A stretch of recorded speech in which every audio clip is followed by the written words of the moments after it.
Boats are a common way to enjoy life in this tropical paradise, but in the past week, they've been used to save and sustain it. The Coast Guard called and they said they had hundreds of people jumping on the water.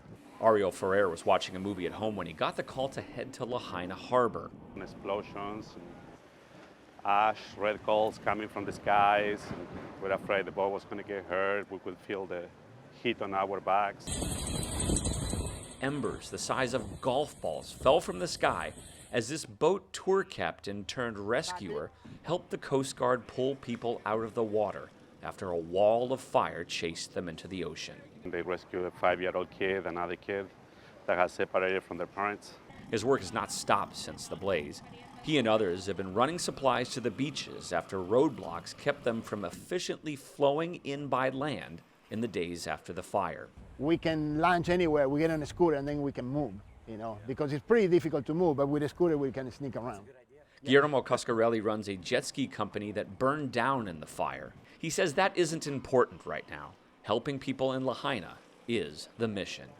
With main boat access points closed by authorities because of contaminated water, Guillermo and others now see themselves as pirates in a way, carefully avoiding authorities on the sea to get in critical supplies. They come in the boat and they deny access too.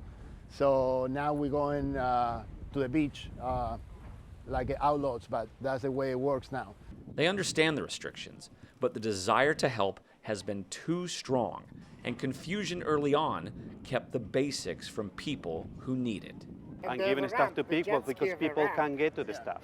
And there is a lack of communication to what the stuff is. This captain says he takes time to mourn the loss of the town he's been part of for decades when he can. And just see Lahaina burned down. I've been here for 33 years. But for now, the focus is for the people who lost it all and how he and this crew can help. Laughter is not something you'll hear a lot of after a tragedy like the Lahaina fire. But it filled the halls of the Maui YMCA this week as kids were able to be kids.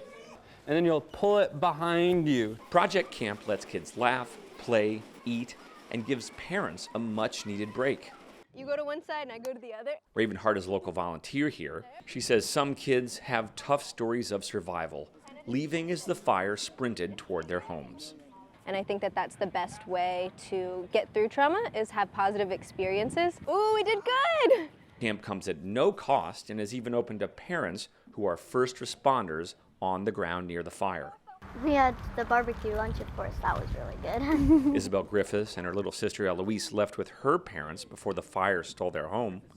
It's nice to have a break and forget and have fun and play around and, not have to think about it very much. Her mom Abby and dad Michael's scuba diving business is gone, and they say they're left with piles of maddening government red tape as they try to collect their lives. Part of me feels like it was a million years ago, and part of me feels like it was last night. They've done their best to try to hide the horrors of what happened from their girls, but it doesn't always work. And not be around the energy that I'm sure, as much as we try to, contain it, I'm sure that they still feel that. She says Project Camp gets the kids away from all of that. And we can pop up a day camp anywhere in the United States in about 48 hours. Ozzie Barron says they focus on the good here.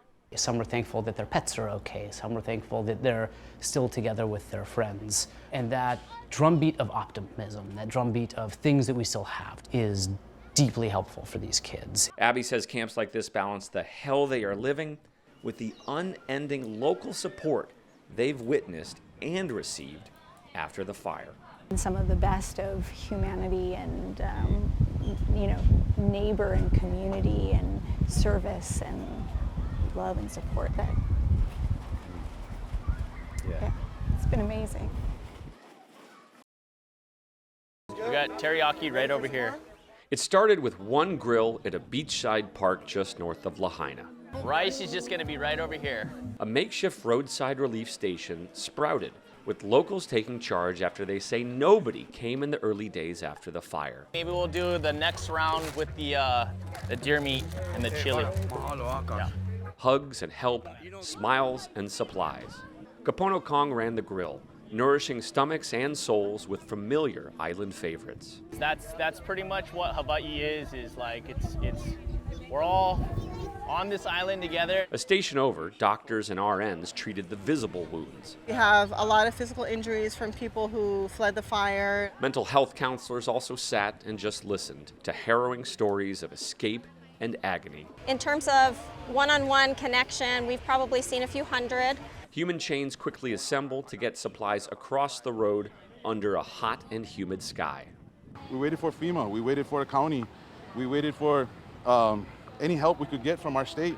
Alika Peniku'u is a local running another station a mile north of the last. Look what just pulled up. Look at what just pulled up. This is our brothers. This is just family and friends here. That's a whole flatbed. It's a whole flatbed.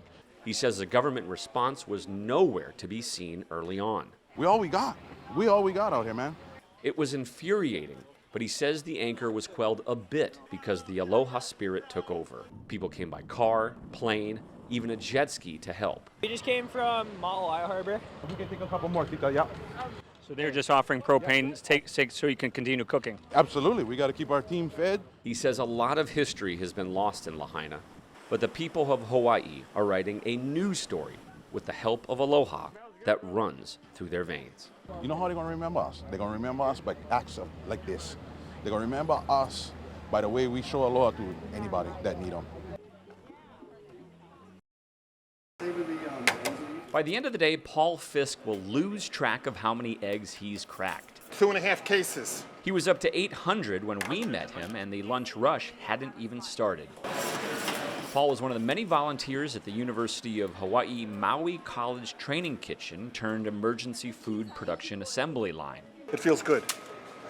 It feels good to show up. It feels good to participate. And my heart is just going out to these people who are suffering. Great hustle team. Taylor Ponte is a private chef here in Maui and teamed up with other local chefs and World Central Kitchen to meet a great need. Thousands of people without power, food, and in many cases, their homes and loved ones. You know, it feels very overwhelming for sure. There's a lot of people out there hungry, and it also, I think, is very gratifying to see so many people come together to help each other out. These meals, crafted with love and local flavors, like these cups of pork and pahole, a Hawaiian fern, will head out the door as soon as they're made. We have Lahaina, we have churches here in town. It's going to Maui High School as well. Well, the lunch rush just started. Lots of volunteers here, all making meals to go to people in need. By the end of the day, they will have made 9,000 meals in this kitchen. Helpers here say the aloha spirit in this kitchen is keeping them going, as well as all of the messages outside of these islands. Your prayers, the love that is coming our way. Surrounded by acres of ash and rubble, some homes still stand in Lahaina. It's hard to be happy about us when you see the devastation. People living on the edge of town see for the first time what little is left. The fire coming within feet, but still sparing their homes. Oh, it's on fire. I was driving through smoke and trees. Anthony Steele's condo still stands, but the night of the firestorm, he was with his 83-year-old grandma at his childhood home near the old Pioneer Sugar Mill smokestack. I had to carry her out because she didn't want to leave. She was doing dishes. He saved her life, his dogs too, but he couldn't save everything. I lost all my pets, all my roosters, over 200 of them. He left with only a handful of clothing as a tsunami of fire marched all the way to the ocean. The next day, he came back to nothing. I don't think I have any more tears left for what I saw. Anthony says the loss goes far beyond his family's history. I take care of the banyan tree. That's the only job I had since 2009. He went to visit the famed banyan tree the next day, where he maintained the grounds with the Lahaina Restoration Foundation, his emotions spilling out. He says much of Lahaina's history, from sugar plantations to the whaling industry, preserved in local museums, is gone forever. All that work, the old ice boxes, the chairs, anything you could think of, old stuff, all gone in hours. He says it will take years to try and rebuild this town, and he's been overwhelmed with the support from neighboring islands. Lahaina can never repay the amount of love. Anthony isn't sure what will happen to the tree he loves, but he knows his grandmother will be safe. I'm gonna make sure she survives with me. I don't care. I don't care what happens. She'll be with me until she passes. She's 84. I'm not gonna let her go anywhere.